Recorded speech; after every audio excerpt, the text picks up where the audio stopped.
जय जगन्नाथ बंधुगण आज आम जानिबा 2024 सेप्टेम्बर मासर मकर राशि मासिक राशिफल विषय रे।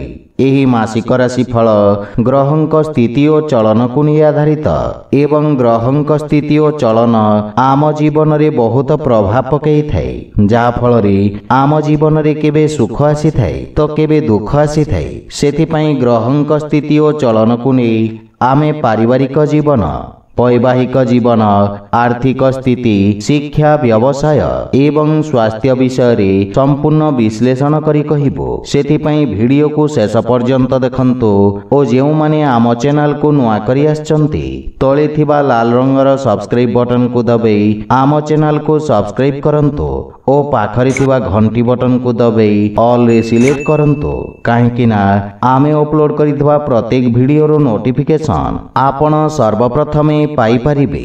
बंधुगण मकर राशि व्यक्तिंक पई 2024 सेप्टेम्बर मासटी उच्च नीचर स्थिति नेकी आसीबो। विशेष करी स्वास्थ्य संबंधित समस्या आपणको हैरान करिबो। क्यारियर तथा कार्यक्षेत्र दृष्टि मासटी मध्यम रूपरे फलदायक सिद्ध हेब। दशम भावर स्वामी शुक्र मासर प्रारंभ रे नवम भावरे केतुंक सहित विराजित रहिबे एवं तांक उपरे बृहस्पति और मंगलंक पूर्ण दृष्टि रहिबा, जहा फल चाकरी क्षेत्र रे उच्च नीचर स्थिति सामना करने पड़िबा एवं स्थानांतरण मध्य संभावना रही। 18 सेप्टेम्बर को शुक्र आपणक दशम भाव को प्रवेश करिबे, जहा फल चाकरी क्षेत्र रे प्रगति देखा मिलिबा।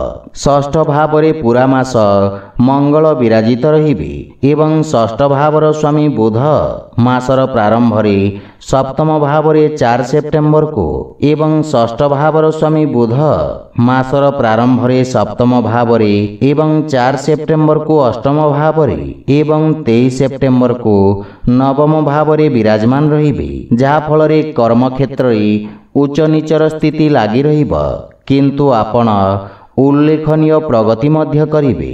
किंतु व्यवसाय क्षेत्र जड़ित व्यक्तिंक पई मासटी लाभदायक सिद्ध हेब।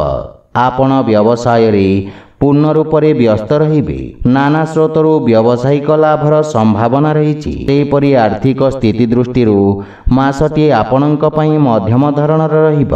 आय तुलन व्ययभार वृद्धि पाइब, सेथिपई धनर सदुपयोग करिबार प्रयास करंतु।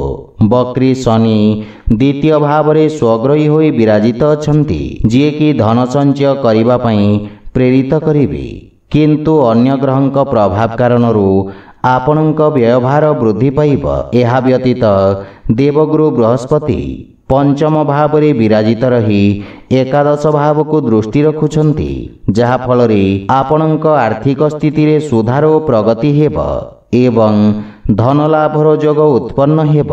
विशेष करी शिक्षा क्षेत्र जड़ित व्यक्ति को विशेष लाभ प्राप्ति हेब।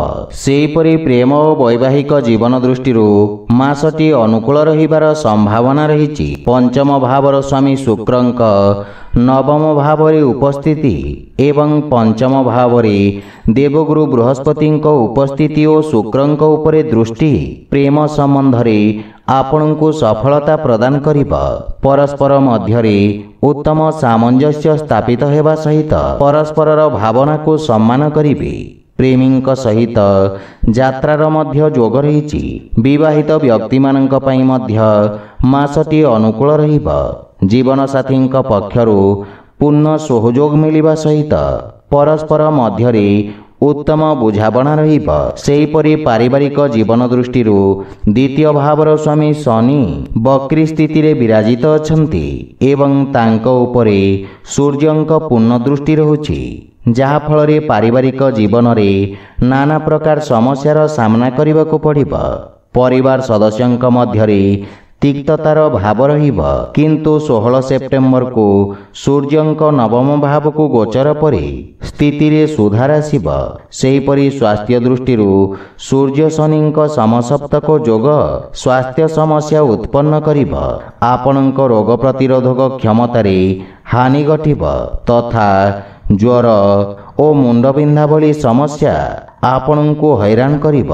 सेथिपई स्वास्थ्य अवस्थार विषय ध्यान रखंतु। आपणक पई प्रतिकार है ଆପଣ ପ୍ରତ୍ୟହ ଶନି ଚାଳିଶାର ପାଠ କରନ୍ତୁ, ଶୁଭଫଳ ପାଇବେ। ତ ବନ୍ଧୁଗଣ, ଏହା ଥିଲା 2024 ସେପ୍ଟେମ୍ବର ମାସର ମକର ରାଶିର ମାସିକ ରାଶିଫଳ ବିଷୟରେ। ଯଦି ଭିଡ଼ିଓଟି ଆପଣମାନଙ୍କୁ ଭଲ ଲାଗିଥାଏ, ଲାଇକ୍ ସେୟାର ଓ କମେଣ୍ଟ କରି ଜଣାନ୍ତୁ ଏବଂ ଆମ ଚ୍ୟାନେଲକୁ ସବସ୍କ୍ରାଇବ୍ କରନ୍ତୁ। ଜୟ ଜଗନ୍ନାଥ।